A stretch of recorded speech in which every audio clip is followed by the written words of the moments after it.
Археолог Кемал Ақышевтың 95 және алтын адамның 50 жылдығына орай 3 бөлімді деректі фильм «Ұлы дала археологы».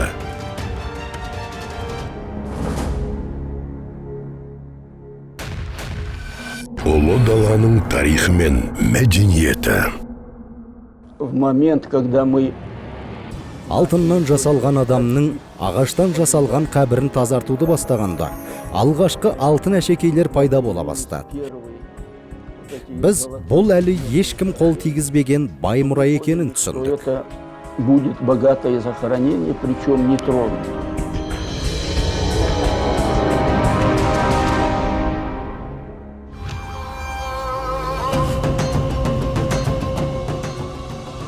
Осыдан бірнеше мың жыл бұрын Жетісу жерінде сақ тайпалар көшіп жүрген. Его эта шапка, которая сосредоточена основное внимание. Басты назар аударатыны оның бас киімі. Ол күлә деп аталады. Күлә дегеніміз жоғары қарай ұмтылу. Бас киімнің әр бөлшегінің ерекше мағынасы бар. Мысалы 4 жебе, 4 дүниенің жағын, ал таулы арқар бұл тенгрианизмнің белгісі. Алтын адамның киімі терең мағыналық символдарға толы. Глубоким смысловым значением. То, что на головном уборе Сақ батырының бас киімінде 4 алтын жебе болды. Бұл Жетісу сақтарының тиграхаут сақтары екендігіне бір дәлел. Саки Тиграхауда. Алтын адамның киімі жануарлар стилінде 4000 алтын әшекейлермен безендірілген. Кемал Ақышұлы алғашқылардың бірі болып сақ жауынгерін қалпына келтіруге ден қойды. Оның арқасында адам бойындай манекен жасалды. Осылайша қазір әрбір қазақстандық алтын адам деп білетін нұсқа пайда болды. Бастан аяқ алғанда алтын адамның киімі баға жетпес мұра.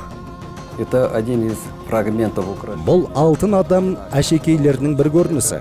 Негізі ағаштан жасалған, үстіне алтын жалатылған. Прокатка такого металла. Бұл өте күрделі технология. Осының арқасында ұлы мәдениет қалыптасқан. Создавали великую культуру. Биыл алтын адамның ашылғанына 50 жыл. Бұл тарихи ескерткішті зерттеу әлі күнге дейін бізді жаңалықтармен таң қалдыруда. Алтын костюм ол күн костюмы. Бұл күн. Күн Құдай деп есептелген. Бүгін алтын адам Қазақстан ұлттық мұражайының орталық залынан өзінің лайықты орнын алды.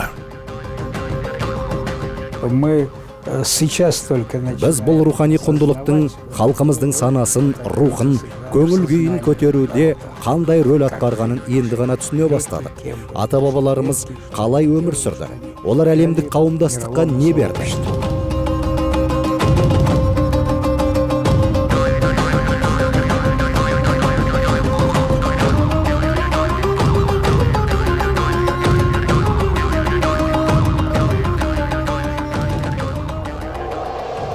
Бұл жауынгер талай тылсым құпияның бетін ашты.